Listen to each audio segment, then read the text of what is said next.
صدر chamber of commerce Hyderabad commerce and industry, Akram Rajput صاحب سرپرست اعلیٰ، سینئر نائب صدر نجم الدین قریشی صاحب، خاتون اور حضرات، آپ سب لوگوں کو السلام علیکم۔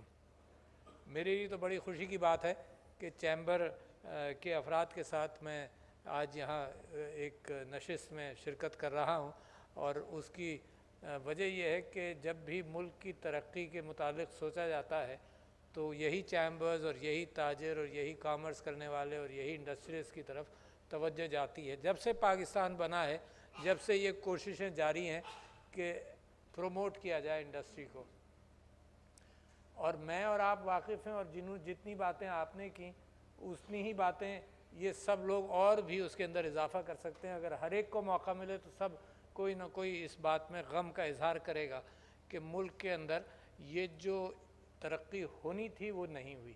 اب دو طریقے ہیں اس کے، اور میں سمجھتا ہوں بڑی اہم بات آپ کے ساتھ بیٹھ کر یہاں تقریری انداز کے اندر گفتگو کر کر اور وعدے کر کر چلے جانا یہ عقل مندی کا مظہر نہیں ہوگا، بلکہ یہ کہ کم سے کم میں آپ سے شیئر کروں کہ مسائل کی طرف واقفیت کتنی ہے اور مسائل کی حل کی طرف کتنی کوشش جاری ہے۔ اچھا، ایک معاملہ ہے جو سارے چیمبرز ہمیشہ میرے سامنے رکھتے ہیں، وہ یہ کہ چیمبرز اور سٹیک ہولڈرز کے ساتھ مشاورت کی جائے جب پالیسیز بنتی ہیں۔ تو میں انسان کی فطرت سے بڑی اچھی طرح سے واقف ہوں۔ ہم اپنی ذات میں سب افلاطون ہیں، ہر انسان یہ سمجھتا ہے کہ مجھے سب معلوم ہے، تو یہی بیوروکریسی کا بھی انداز ہے، ان کو آپ سے مشورہ کرنے کی ضرورت نہیں، لہٰذا جب پالیسی بنتی ہے وہ بیٹھتے ہیں اور اپنے ماضی سے کچھ دیکھتے ہیں اور پالیسی بنا دیتے ہیں، پھر آپ کے پاس لے کر آتے ہیں، جب بالکل فائنل ہو جاتی ہے تو پھر آپ کے پاس لے کر آتے ہیں اور آپ جناب فائنانس منسٹر کے پیچھے اور کامرس منسٹر کے پیچھے پڑے رہتے ہیں کہ یہ ٹھیک کر دیجئے، یہ ٹھیک کر دیجئے۔ تو یہ ایٹیٹیوڈ ہے خراب۔ میں ہر سال کتابوں کا ایک مجموعہ، جتنی کتابیں پڑھتا ہوں اس میں سے 1/4 یا 10 کتابیں، اگر 40 پڑھیں تو 10 کتابوں کا میں ریفرنس دیتا ہوں۔ تو اس سال شاید میری کتابوں کے اندر ایک کتاب ہے تھنک اگین۔ اچھا، وہ میں اپنے لیے پڑھتا ہوں، کتابیں اس لیے نہیں پڑھتا ہوں کہ لوگوں کو نصیحت کروں، کیونکہ نصیحت جب کروں گا جب اپنے آپ کو دیکھ لوں میں۔ تو مجھے یہ بڑا تعجب ہوا کہ میری زندگی میں جو میں لوگوں سے کہتا ہوں ان کے اوپر اثر بڑی مشکل سے ہوتا ہے، جو جس سمت جا رہا ہے وہ سمت بدلنے کو تیار نہیں۔ اور یہ مجھے یوں بھی معلوم ہے کہ میں نے پچھلے 25-26 سال ایک سیاسی جماعت کے ساتھ، پاکستان تحریک انصاف کے ساتھ اور عمران خان صاحب کے ساتھ کام کیا اور لوگوں کو دعوت دیتا رہا۔ یہ حیدرآباد وہ شہر ہے جہاں 30-40 لوگوں کا بھی جلسہ ہم نے کیا ہے۔ تو میں اتنا مشکل کام ہوتا ہے لوگوں کو متاثر کرنا، لوگوں کو کسی طرف لے جانا۔ ریزسٹنس میرے دماغ میں اور سب کے دماغ میں بہت ہے۔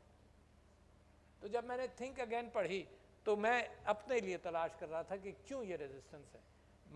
یعنی بہت زیادہ ایویڈنس آ جائے تو آدمی بدل لیتا ہے۔ کچھ چیزوں کے اندر جب یہ خیال ہو اور یہ پریڈکشن ہو کہ بارش ہونے والی ہے تو کچھ لوگ احتیاط کر لیتے ہیں، اس سے زیادہ کوئی احتیاط نہیں۔ وجہ کیا ہے؟ تو وجہ یہ پتہ چلا میری ذات کے اندر اور آپ سب کے ہاں کہ ایک گھمنڈ ہے مجھے اپنے علم کے اوپر اور اپنے تجربے پر۔ اچھا، اور میں سمجھتا ہوں کہ اس گھمنڈ کے دور کرنے کے اندر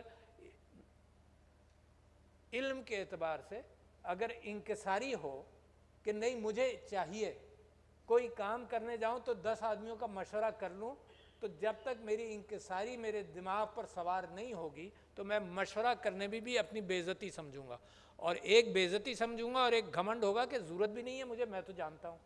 اور آپ یقین جانیے کہ آپ لوگوں کو تجربہ ہے اس بات کا، میں آپ کو کیا نصیحت کروں گا کہ جب آپ مشورہ کرنے نکلتے ہیں تو آپ کے تعجب ہوگا کہ کبھی کبھی اگر آپ کو 10 چیزیں یاد تھیں تو 2-4 کوئی اور مشورے میں ڈال دیتا ہے۔ تو لہٰذا ایک تو وہ، دوسری بات یہ، جب تک آپ فیصلہ نہ کریں انکساری ہو، جب آپ فیصلہ کر لیں تو اس پر قائم رہیں، دونوں چیزیں۔ یعنی یہ نہیں کہ فیصلہ کرنے کے بعد کنفیوز رہیں، فیصلے سے پہلے confusion only to get information, اور فیصلے کے بعد آپ اٹل اور قائم رہیں۔ ایک بات ہوئی۔ دوسری بات یہ ہوئی کہ جہاں آپ لوگ پہنچے ہوئے ہیں یہ آپ کی 30 مار خانی نہیں ہے، یہ اللہ کا آپ کو عزت دی اللہ نے۔ تو ایک انکساری وہ ہونی چاہیے کہ میں جہاں پہنچا ہوں، میں تو آپ کے سامنے قبول رہا ہوں نا کہ میں جہاں پہنچا ہوں اس جگہ کے قابل میں نہیں ہوں، بڑے بڑے جائنٹس یہاں پر بیٹھے ہیں، لہٰذا میں ان کے جوتوں میں، کیسے انگلش میں کہتے ہیں فیلنگ ان دو شوز، میں مشکل پاتا ہوں کہ ان کے جوتوں میں یا ان کی ٹریڈیشنز کے اعتبار سے پورا کر سکوں. تو جب تک یہ بات آپ کے ساتھ مزاج میں نہیں ہوگی تو آپ آگے نہیں جائیں گے. لہٰذا اتنی کوشش میں کرتا ہوں، اور چیمبرز کے ساتھ تو میری بڑی ملاقات رہتی ہے، تو میں آپ کے حوالے سے جو باتیں کروں گا وہ آپ کے سامنے یقیناً ابھی کروں گا. تو ایک تو چیز آپ نے یہ کہا کہ مشورہ کریں، اس کے اندر زبردستی، اس کے اندر کوشش ہماری جاری رہتی ہے کہ مشورہ پہلے کرو. And you will be surprise how many times policies بن جاتی ہیں اور پھر آتا ہے اور پھر جناب ایک کرائسس ہوتا ہے کہ اس کو آپ کیسے ہینڈل کریں. آپ نے بہت ساری چیزوں کا ذکر کیا حیدرآباد کے نگلیکٹ کے حوالے سے. آپ یہ بھی جانتے ہیں کہ جس شہر میں اور آپ جائیں گے اس شہر میں ایک نگلیکٹ کی ایک لمبی کہانی ہوگی، چاہے لاڑکانہ ہو، چاہے کراچی ہو، کہیں بھی جائیں، چاہے لاہور ہو، کہیں بھی جائیں، پشاور ہو، تو ہر جگہ کسی شہر، نوشیرہ چلے جائیں، ہر جگہ لوگ، بلوچستان چلے جائیں، ہر جگہ لوگ اس بات کا ذکر کرتے ہیں کہ جی ہمارے یہاں سے ٹیکس جاتا ہے اور ادھر جاتا ہے اور ادھر جاتا ہے. اس وقت معاشی حالت اتنی خراب ہے، اس کے اندر ایک چیز اور اپنے آپ ذہن میں ڈال لیجئے، اور وہ یہ ہے کہ کوئی میورک، کوئی تیسمار خان، کوئی بڑا میتھمیٹیشن ہم کو نہیں چاہیے. یہ 2 + 2 4، آپ لوگ اپنے کاروبار چلاتے ہیں، آپ جانتے ہیں فیزیبلٹیز اپنی دیکھتے ہیں، آپ جانتے ہیں کہ کہاں نقصان ہو رہا ہے، کہاں منافع ہو رہا ہے. آپ انویسٹمنٹ کرتے وقت اتنی محنت کرتے ہیں تبھی تو آپ چلا پاتے ہیں. آپ کو بہت بڑے ایکسپرٹس نہیں چاہیے، ایکسپرٹس ہوگا تو وہ خود اپنی انڈسٹری کھول لے گا. یو نیڈ اے کمٹمنٹ، جو آپ نے خود بات کی نا کہ ایک کمٹمنٹ ہو، قوم کا ایک کمٹمنٹ ہو. جب آپ کو ضرورت پڑ جائے، فساد، مشکلات کے اندر، سیلاب کے اندر، کسی چیز میں بھی ضرورت پڑ جائے تو آپ کہتے ہیں ہاں حکومت ہماری ہے، حکومت کی جیب میں پیسہ ہے. بڑی خوشی سے آپ جیب میں ہاتھ ڈالتے ہیں اور جب باہر نکالتے ہیں تو آپ کو خیال ہوتا ہے کہ یار یہ تو 10 روپے ہونے تھے، یہ 5 روپے کیسے رہ گئے. تو یہ بھی دیمک کی طرح آپ کی تجوری کے اندر سوراخ ہے. Recognise that. میری سمجھ میں نہیں آتا کہ ہر شخص یہ کہہ رہا ہے پاکستان میں کہ کرپشن ہے، مگر مجال ہے کسی کو آپ پکڑیں بھی تو ذرا سا دیکھیں تو صحیح، سوچیں تو صحیح. یہ آپ کی ذمہ داری ہے. آپ نے کیوں یہ ذمہ داری سمجھ لی کہ صرف سیاستدان کی ذمہ داری ہے؟ آپ ہی لوگ ووٹ دیتے ہیں، آپ ہی لوگ فنڈز پرووائڈ کرتے ہیں، آپ ہی لوگ سیاستدان الیکٹ کرتے ہیں، پھر آپ ہی لوگ اور ہم لوگ مل کر سب روتے بھی ہیں کہ بھئی جو ہم چاہ رہے ہیں وہ ان کی سمجھ میں نہیں آ رہا. تو یو ہیو دا کنٹرول. جمہوریت تو اسی کو کہتے ہیں نا، کوئی باہر سے تھوڑی آ کر اس کو کنٹرول کرے گا. آئی ایم ایف کے پاس تو بالکل ایسے ہی ہم گئے جیسے آپ لوگ اپنے کاروبار کے اندر بینک کے پاس جاتے ہیں تو بینک متعین کرتا ہے کہ جی آپ یہ کریں گے، واپس کیسے کریں گے. پھر بینک یہ کرتا ہے کہ چھوڑو، تم نے واپس کیا کرنا ہے، کاروبار کیا کرنا ہے، تم گروی رکھ دو اپنی جگہ پر، سیکیورٹ. یہ تو گروی رکھوا لیتا ہے. اسلامک بینکنگ ہوتی تو وہ یہ دیکھتی کہ بھئی آپ کا کاروبار کیسا ہے، کاروبار کے اندر کوئی شرکت کرتی ہے. تو وہی آئی ایم ایف کر رہا ہے آپ کے ساتھ. بھئی you have not been truthful to yourself. آپ اپنے ساتھ ایمانداری نہیں کر رہے تو جو باہر کا دینے والا آئے گا وہ تو کہے گا کہ I want my money back, ہے نا. اچھا، I M F is the lender of last resort. وہ جب لینڈ کرتا ہے جب آپ اتنی مشکل میں پڑے کہ کوئی کمرشل انسٹیٹیوشن آپ کے ساتھ نہیں کرے. البتہ آئی ایم ایف کے پاس آپ اس لیے جاتے ہیں کہ آئی ایم ایف وہ ڈسپلن امپوز کرنے کی کوشش کرتا ہے تاکہ آپ کے دوست لینڈرز بھی، آپ کے دوست ممالک بھی، دوسرے بینکس بھی آپ کو پھر قرض دینے کے قابل ہو جاتے ہیں کہ نہیں بھائی انہوں نے دیکھ لیا، انہوں نے کوئی کمٹمنٹس کیے ہیں، ان کمٹمنٹس کی بنیاد پر یہ پورا کریں گے. اچھا، دوسری بات یہ کہ اتنی ساری چیزوں کا آپ نے ذکر کیا کہ پالیسیز.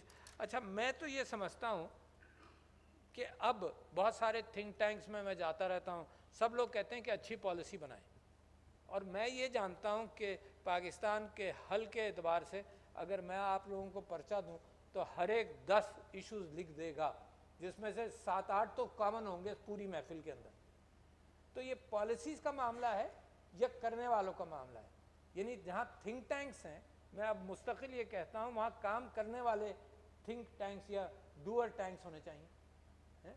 سب کو معلوم ہے حل کیا ہے، آپ کو سب کو نہیں معلوم کہ کیا حل ہے. کوئی کہے گا کہ جناب اپنے اخراجات کو صحیح کریں، اپنی آسٹیریٹی ڈرائیو کریں، کوئی کہے گا بجلی بچائیں، کوئی کہے گا کہ جناب فیوچر کی پلاننگ کریں. ہم بھی فیوچر کی پلاننگ جب کرتے ہیں جب کرائسس ہمارے سر پر آ گیا. آپ کو خود جانتے ہیں، آپ کے قریب ہے تھرپارکر، آپ کو آئل لابی نے کتنا عرصہ 10-15 سال میں واقف ہوں کہ آئل لابی نے آپ کو کول کی طرف جانے نہیں دیا. آپ پہلے کول کی طرف چلے جاتے تو اس مشکل میں آج نہیں ہوتے. پہلے آپ انرجیز کی طرف دیکھتے تو آج یہ کیفیت نہیں ہوتی. آج آپ سولر پینلز کا ذکر کر رہے ہیں، اب پیسے ہی نہیں ہے سولر پینلز کے لیے. لہٰذا کل جب یہ آسان ہو جائے گا، آپ اس بات سے آپ کو واقف ہونا چاہیے کہ سب سے سستا اس وقت پاسبلٹی سولر انرجی کی ہے. دنیا میں سب سے سستی، ڈیم سے سستی. ایون نیوکلیئر انرجی کے اندر جتنا عرصہ لگتا ہے اور جتنی کاسٹ آتی ہے نیوکلیئر ری ایکٹر کھڑا کرنے میں، اس سے بھی سستی آپ کی سولر انرجی ہے.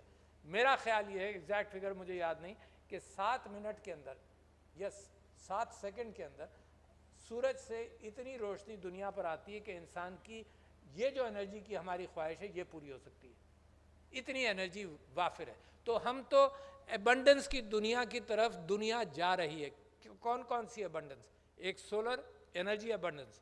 آپ ذہن میں رکھیے جو ملک تیار ہیں ان کے لیے ایبنڈنس آ رہی ہے. آپ کیونکہ تیار نہیں ہیں، مانگے تانگے سے انرجی اپنی آپ یہی اپنا حشر کر رہے ہیں. ہم آئی پی پیز کے ساتھ اتنے بڑے بڑے معاہدے کر لیے، کل کو انرجی دنیا میں سستی ہوگی، پھر آپ پریشان ہوں گے کہ یار دنیا تو مفت انرجی پر کام کر رہی ہے اور ہم یہ کام کر رہے ہیں.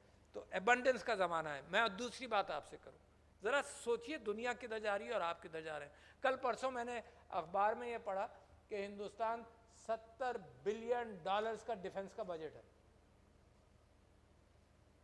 $70 بلین کا ہے، اور آپ سے وہ دشمنی کرتا ہے.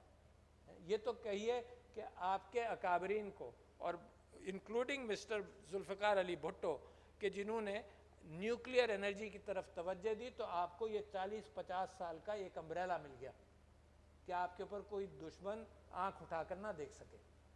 مگر یہ اسی کی وجہ سے تھا. آج کنونشنل وارفیئر اتنی آگے آ گئی ہے کہ کنونشنل وار 10-15 دن کے اندر معاملہ ساری دنیا بیچ میں پڑ جاتی ہے کہ روک دو. تو نیوکلیئر ویپنری صرف آپ کے لیے اس لیے ہے کہ آپ کے اوپر کوئی بڑا حملہ نہ کر سکے. مگر اس وقت سائبر وارفیئر کے حوالے سے دنیا نے اتنی ترقی کی ہے. آپ یوکرین میں دیکھ لیے، technology is the war. Human بہادری ول ریمین اے پارٹ. ہمت کرنے کی پھر بھی ضرورت پڑے گی. جب آپ نے ابھی نندن کا جہاز گرایا تو وہ بھی ایک بریوری تھی ڈیسیژن میکنگ کی کہ بھئی کر لو، تاکہ یہ انڈیا جو نیا نارم سیٹ اپ کرنے والا ہے تو اس کو روک دیا جائے. میں آپ سے ایبنڈنس کی بات کر رہا تھا، تو میں نے آپ سے کہا کہ انرجی کی ایبنڈنس کا زمانہ آ گیا. میں آپ سے کہہ رہا ہوں فوڈ کی ایبنڈنس کا زمانہ آ رہا ہے. کیسے میں کلیم کر رہا ہوں آپ کے اور آپ کے ساتھ؟ آپ ایگریکلچر کمیونٹی، ٹنڈو جام جناب ایگریکلچر یونیورسٹی کے اعتبار سے اتنا پرانا. میں کس ایبنڈنس کی بات کر رہا ہوں؟ ہوا میں نہیں کر رہا. یہ پانی کے ساتھ بھی اس کا تعلق کم ہے. نیدرلینڈز پاکستان سے 16 گنا چھوٹا ملک اور آبادی میں تو بہت ہی چھوٹا، وہ دنیا کا 2nd biggest exporter of food ہے. فرق کیا ہے یار؟ ہم کیوں پیچھے ہیں؟ اتنا پیچھے ہیں. 2nd biggest exporter of food. اور کوئی آؤٹ اسٹینڈنگ ٹیکنالوجی نہیں ہے، کوئی کاپی رائٹڈ ٹیکنالوجی نہیں ہے. ورٹیکل فارمز، ہائیڈروپونک فارمز ہیں، اور پاکستان میں بھی موجود ہیں. جو یہاں پر ایگریکلچرز بیٹھے ہیں ان کو میں دعوت دیتا ہوں فیصل آباد جائیں، ان کو میں دعوت دیتا ہوں ایرڈ یونیورسٹی کے فارمز جا کر دیکھیں. سال بھر پروڈکشن، سال بھر کے کراپس، وہ کراپس جو سال میں مختلف اوقات پر نہیں ملتے، clean crops, organic crops, Netherlands کر رہا ہے. اسرائیل کو پانی کی قلت تھی، اس نے واٹر کی ٹیکنالوجی ڈیولپ کی جو بہت بڑی سوفسٹیکیٹڈ ٹیکنالوجی وہ بھی نہیں ہے، وہ فوڈ ایبنڈنس میں ہے. نیدرلینڈز کا آپ سے ذکر کیا، پاکستان کا آپ سے ذکر کر رہا ہوں. پاکستان میں ایسے آئیلینڈز ہیں جہاں لوگ بہترین کام کر رہے ہیں. اچھا، اس میں حکومت کا کیا ہاتھ ہے؟ دیکھیے، ایک تو یہ کہ میں حکومت کو بھی بلیم کرتا رہا ہوں. یقیناً حکومت وہ راستے بناتی ہے جس کے اوپر ہم چلتے ہیں، مگر آپ انڈسٹریز میں راستے خود تلاش کرتے ہیں. البتہ حکومت کے فیوچرسٹک ٹیکسز اور آج کے ٹیکسز سے آپ پلان کرتے ہیں. تو آپ کا اور میرا رونا یہ ہے کہ اگر یہی کلیئر رہیں، یہی کنٹینیوٹی ہو. اسی وجہ سے تو آپ چارٹر آف اکانومی کی بات کرتے ہیں کہ بھائی اس کے اندر تم اب زیادہ گڑبڑ نہیں کرنا، جو آج ہے اس کو آپ کنٹینیوٹی دیں، یہی آپ وعدہ کرتے ہیں. باقی تو ساری آپ اپنی پلاننگ کرتے ہیں. تو میں تو آپ کو ایبنڈنس کی بات کر رہا ہوں کہ دیر سو مینی ایریاز. دوسرا ایریا آپ کو ایک اور بتاؤں جس کے متعلق میں مختلف گفتگو کرتا ہوں. میں آ جاؤں گا اس بات پر کہ حالات کا حل کیا ہونا چاہیے, مگر ایک اور چیز کا میں ذکر کر دوں آئی ٹی کے حوالے سے. پاکستان کے اندر the fastest growing export business is I T, number 1. Number 2 is the second biggest export earner today after textiles. ٹھیک ہے نا. تو اس میں سے اگر آپ لوگوں نے اس پر توجہ نہیں دی ہے تو توجہ دیں. کیا ہے اس وقت 3.5 یا $3.5 بلین کی آفیشیل ایکسپورٹ ہے. میں آپ سے کلیم کر رہا ہوں, میرے پاس کوئی اسٹیٹسٹکس نہیں ہے, کہ ایکچولی اس وقت $5-6 بلین انڈر ہینڈ بہت ساری. اور میں آپ سے یہ کلیم کر رہا ہوں کہ حکومت جو مرضی آئے کرے, یہ اگلے 2-4 سال میں $15-20 بلین ہو جائے گی. بڑی بات کر رہا ہوں, حکومت جو مرضی آئے کرے یہ ایکسپورٹ بڑھ جائے گی. کیوں کلیم کر رہا ہوں؟ اس وجہ سے کلیم کر رہا ہوں کہ اس کی ایک خصوصیت کا آپ سے ذکر کروں, پھر میں آگے چلتا ہوں. اس کی خصوصیت یہ ہے کہ جب آپ میں سے یہاں کوئی ڈاکٹر انجینئر بیٹھا ہے, تو جب ڈاکٹر انجینئر ہم نے بنائے تو ہمارے ہاں وہ ماحول ہی نہیں تھا کہ ڈاکٹر انجینئر یہاں کھپے.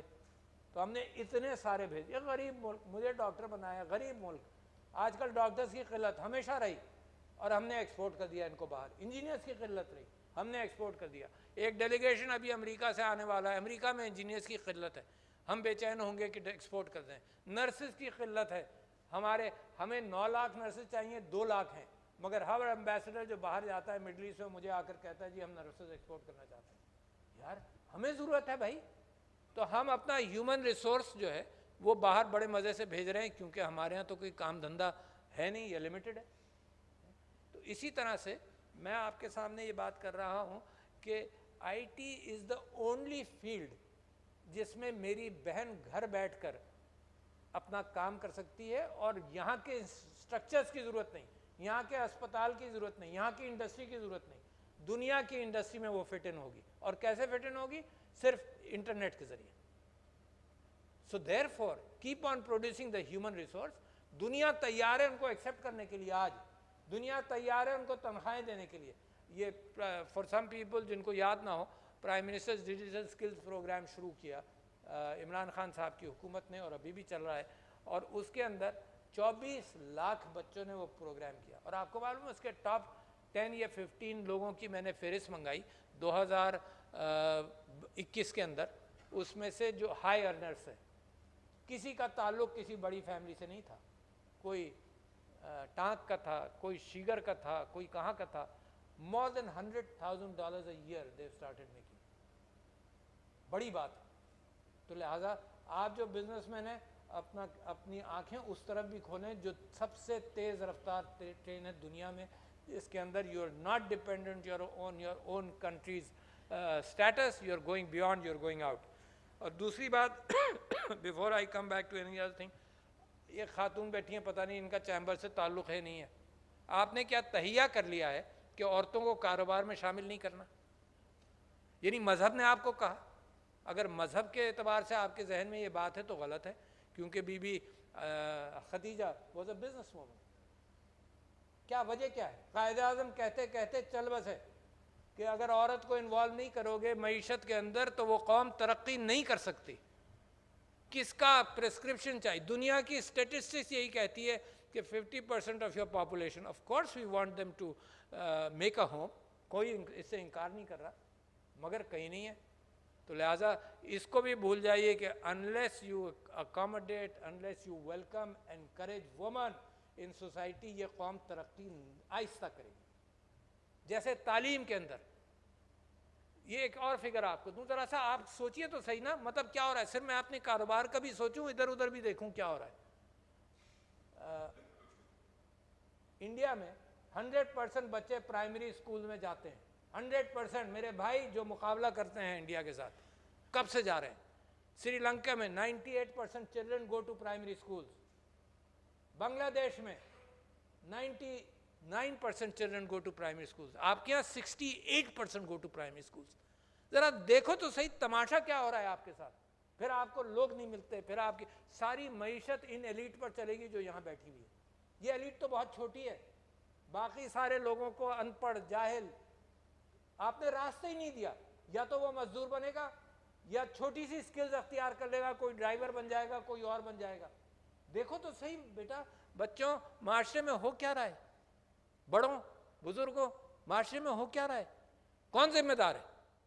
بڑا آسان ہے کہہ دوں میں سیاستدان ذمہ دار ہے, یقیناً ہوں گے. آپ بھی تو ذمہ دار ہیں, you are the pillar of society. آپ الیکٹ کرتے ہیں لوگوں کو, آپ گفتگو کرتے ہیں, آپ کی گفتگو پر لوگ توجہ دیتے ہیں, آپ کامیاب لوگ ہیں معاشرے میں, آپ کی گفتگو کی اہمیت ہے. تو ہولڈ یور برڈن, اپنا برڈن بھی اٹھائیں. اب آپ آئیے, آپ نے کہا کہ چارٹر آف اکانومی ہونا چاہیے, اور یہ کہ میں لوگوں کو بیٹھ کر ان کو سب کو امن کی طرف لے جاؤں اور یہ کہوں کہ بھئی اب بیٹھ جاؤ, مسائل حل کر لو. آپ کے خاندان میں کسی کے خاندان میں جھگڑے ہیں تو بتا دیں میرے خاندان میں ہیں. لوگوں کو بٹھانا بڑا مشکل کام ہے. بڑی کوشش میں نے کر لی, آپ واقف ہیں, بڑی کوشش میں نے کی. اپنے اپنے ایگوز ہوتے ہیں لوگوں کے, یعنی یہ ہم اس قوم کے اس نبی کے وارث ہیں صلی اللہ علیہ وسلم جس کا اپنا ایگو نہیں تھا. لوگوں نے کوڑا پھینکا, اس نے معاف کیا. لوگوں نے دھکا دیا, دو یہودی آئے مکے میں اور انہوں نے کہا کہ یہ دیکھ لوگوں نے کہا کہ کوئی یہاں نبی ہے تو دیکھتے ہیں کون. تو وہ کسی نے پتھر مارا, میرے نبی صلی اللہ علیہ وسلم تھوڑے سے لڑکھڑائے یا گرے. تو دونوں یہودیوں نے آپس میں بات کی اور انہوں نے کہا کہ اگر یہ اللہ کا نبی ہے تو ابھی یہ ہاتھ اٹھائے گا, ان لوگوں کو سزا دلوائے گا اللہ سے. اور وہ کیا دیکھتے ہیں کہ میرے نبی نے ہاتھ اٹھایا کہ اللہ ان کو معاف کر دے. اس قوم کے وارث ہیں آپ, اس آئیڈیالوجی کے وارث ہیں آپ, اور آپ کا ایگو اتنا بڑا ہے کہ کسی سے کوئی بات نہیں کرتا, بلکہ اگر کہیں راستے میں کوئی پکڑ لینا تو اس کو کہتے ہیں تم جانتے نہیں میں کون ہوں. پہلا جواب یہ ہوتا ہے, اس نبی کی امت میں سے لوگ کہتے ہیں کہ تم جانتے نہیں میں کون ہوں.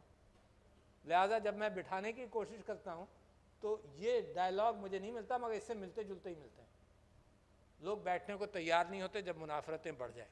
یہ بھی نہیں دیکھتے کہ ملک کو آگ لگی ہوئی ہے, ملک ڈوب رہا ہے. This is the time to sit and remove some fierce polarisation. اس ملک میں پولرائزیشن بہت, مگر میرا منصب, میرا فرض, آپ کا حکم, میں اس کی پوری کوشش کر رہا ہوں آج تک اور کرتا رہوں گا.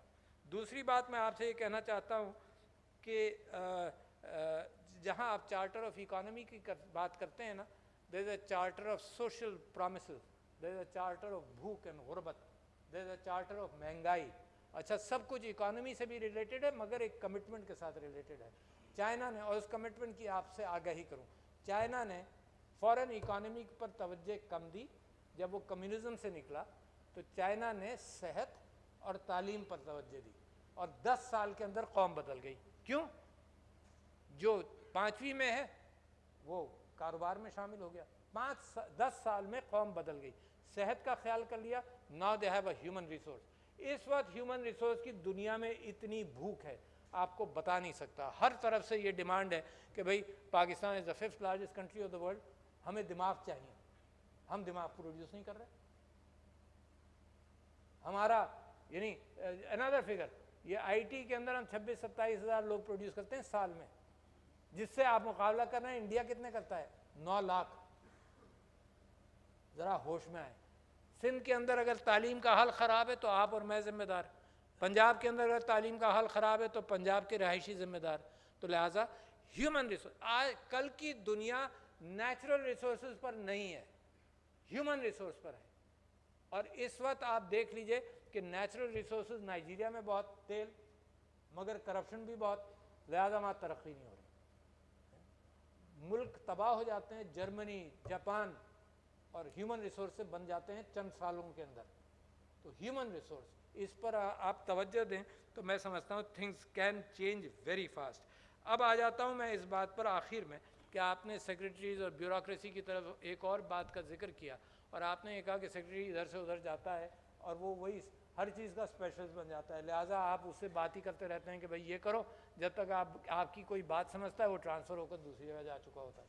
پبلک اکاؤنٹ کمیٹی میں جب آپ لوگوں نے منتخب کیا تھا, میں ممبر نیشنل اسمبلی تھا, تو پبلک اکاؤنٹ کمیٹی کے اندر یہ ہوتا تھا کہ اچھا جی یہ فائل آیا ہے, بے انتہا کرپشن ہوا ہے بھائی آپ کے ڈپارٹمنٹ میں, اور سیکرٹری صاحب سامنے بیٹھے ہیں, اچھا بڑا کرپشن ہوا ہے ذرا بتائیے. کہتے ہیں جی میں تو 4 مہینے پہلے آیا ہوں, یہ اس سے پہلے ہی کا فائل ہے. اچھا جی، بڑا چلو سب نے کہا کہ اچھا بھائی 4 مہینے پہلے آئے ہو تو اچھا. اب دوسرا منسٹری آئی. اچھا بھائی آپ بڑا کرپشن ہے، یہ پہرے بنے ہیں اسی بات پر، آپ نے کیا کیا؟ کہتے ہیں جی میں 5-6 مہینے پہلے آیا ہوں، یہ پہلے کی بات ہے. اچھا ہو کیا رہا ہے؟ یہ میرے ساتھ ٹوپی ڈرامہ ہو رہا ہے. کیا ہو رہا ہے؟ وہ سیکریٹری یہاں بیٹھا ہے، یہ سیکریٹری وہاں بیٹھا ہے، وہ سیکریٹری وہاں بیٹھا ہے. تو جس کو آپ بلاتے ہیں وہ کہتا ہے جی میرے سے پہلے ہوا ہے.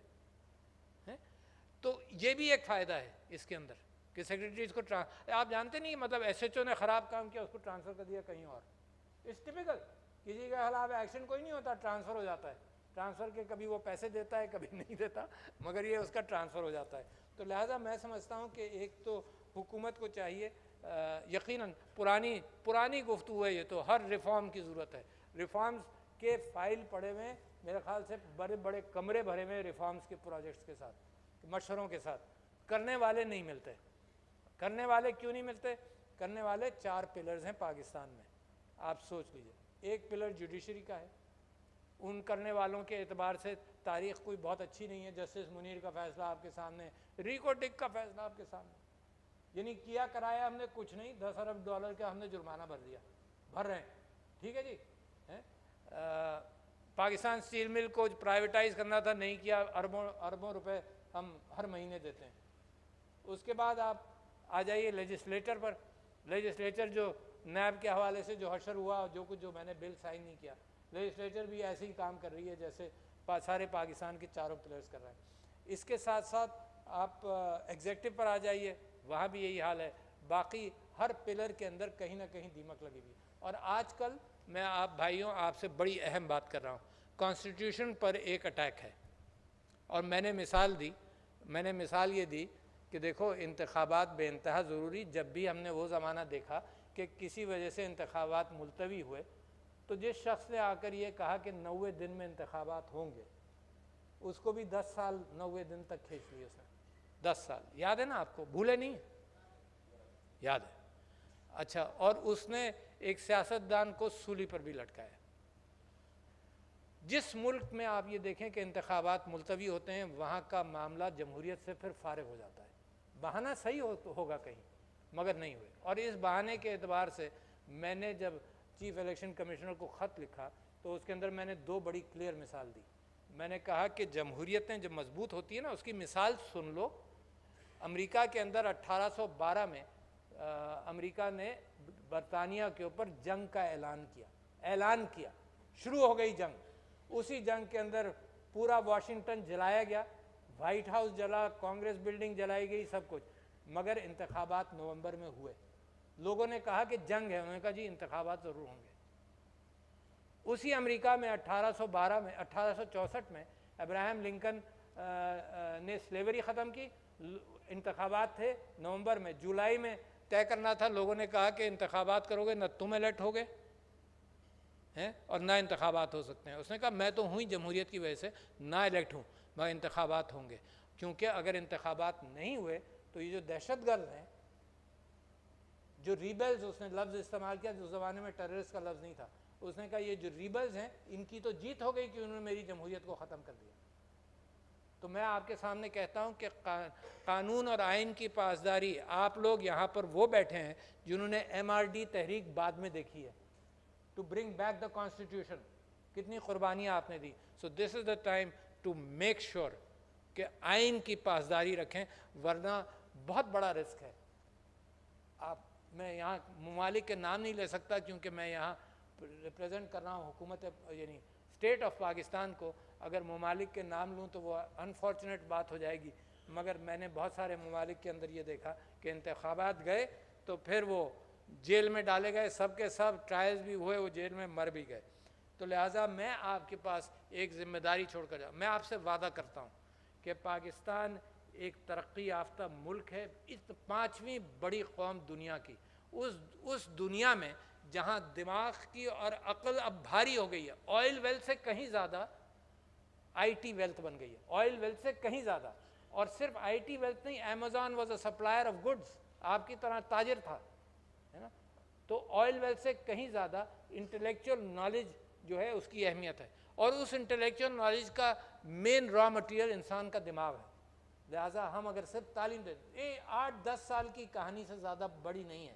8-10 سال کے اندر Pakistan will become a progressive country, will become a country among the developing nations rather than in the situation جہاں پاکستان ہے. تو لہٰذا مجھے تو بڑی امید ہے.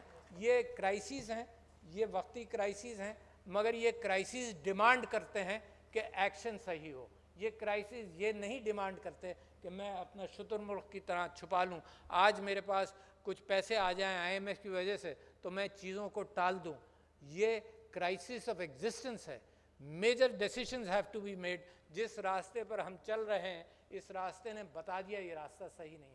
ذہن میں رکھیے گا انٹلیکچوئل کرپشن. قائد اعظم کی تقریر کبھی کی بھی اٹھا کر دیکھ لینا, you will be satisfied. Quaid Azam نے 1945 میں کہا کہ مسلمانوں کے اندر یہ کرپشن کا ایلیمنٹ بڑھ گیا ہے. کرپشن 3-4 چیزوں کے بتائے انہوں نے. 11 اگست کی تقریر میں بھی کہا انہوں نے نیپوٹزم, جابری, یہ صرف نوکریوں کی, جو اگر ملک بن جائے صرف نوکریوں کا وہاں معاملہ ہوتا ہے, اپنے اقربا پروری سے معاملہ خراب ہوتا ہے, میرٹ کو نہ کرنے سے معاملہ خراب ہوتا ہے, اور کرپشن کا معاملہ خراب ہوتا ہے. جو مرضی آئے ٹیلی ویژن کہے کہ چھوٹا بے ایمان اور بڑا بے ایمان, سب بے ایمان ہیں. ہم تو ہیں ہی انسان بھائی, کون فرشتہ ہونے کا دعویٰ کرتا ہے یہاں پر. لہٰذا جب آپ اپنے بچوں کی بھی شادیاں کرتے ہیں تو آپ دیکھتے ہیں کہ کون بہتر ہے ان میں سے. کبھی بھی آپ کو یہ کہا جائے جی سب ایک سے ہیں, آپ لاٹری نکالیے اور بچوں کی شادی کر دیجئے, یہ کسی نے کہا آپ سے کبھی آج تک؟ نہ آپ نے سوچا ہوگا. یہ کیا بات ہوئی کہ جناب سیاست میں سب ایک ہیں, کسی نے چھوٹی غلطی کی ہے, کسی نے بڑی غلطی کی ہے, سب ایک ہی ہیں جی, اور آپ بھی ڈپریس ہوں. تو ذرا سا ٹیلی ویژن دیکھتے وقت لاہور پڑھ کر بھی دیکھ لیا تو کچھ چیزیں شاید کلیئر ہو جائیں آپ کے ذہن کے اندر. اور اچھا, میڈیا اپنا مثبت رول بھی پلے کرتا ہے اور پلے کرے, تو میں سمجھتا ہوں کہ میرا راستہ اور آپ کا راستہ مثبت انداز سے جائے گا. میں نے آپ کی ساری مشکلات سن لی, میرے پاس مسلسل ڈیلیگیشنز آتے رہتے ہیں اور میں یہ کمیونیکیٹ کرتا رہتا ہوں مختلف انداز سے. مگر اس وقت جب آگ لگی ہوئی ہو تو میں دیکھتا ہوں ادھر کہاں فائر ایکسٹنگوشر پڑا ہوا ہے, تو وہ پرائرٹی میری گفتگو میں وہ پرائرٹی ضرور آ جائے گی, کیونکہ ملک کے اندر جس طرح سے آگ لگی ہوئی ہے, مہنگائی کی, غربت کی, مفلسی کی, یعنی آپ تصور کرنا, اگر آپ کو تصور کرنا ہے نا آنکھوں میں آنسو لانے ہیں تو یہ سوچ لیجئے, آپ اپنے بچوں کا تصور کیجئے اور یہ سوچئے کہ یہ بھوکیں اور رات کو آپ ان کی بھوک پوری نہیں کر سکتے. That is the best thing to imagine where your country is, کیونکہ میجورٹی وہاں ہے. Majority is not the elite, majority آپ لوگ نہیں ہیں. میجورٹی وہ ہے جو پریشان ہے, جس کے ہاتھ میں کچھ نہیں ہے, آپ کے اوپر بھروسہ کرتا ہے کہ شاید آپ اور میں مل کر اس کو بدل دیں گے. تو میں بہت مشکور ہوں, مجھے بڑی خوشی ہوئی حیدرآباد چیمبر آف کامرس اور انڈسٹری آ کر. وہ میں نے جو ذکر کیا کہ خواتین کو بھی اپنی بچیوں کو لائیں. لوگ اپنے بیٹوں کو لے آتے ہیں, اپنے داماد کو کاروبار میں لے آتے ہیں. کیا بیٹیوں نے کیا گناہ کیا ہے کہ آپ ان کو شامل, بہوؤں کو آپ شامل نہیں کرتے؟ تو پلیز ڈو دیٹ. فالو میرے نبی صلی اللہ علیہ وسلم, follow the Quaid Azam, follow the world where the world is going. Thank you. السلام علیکم.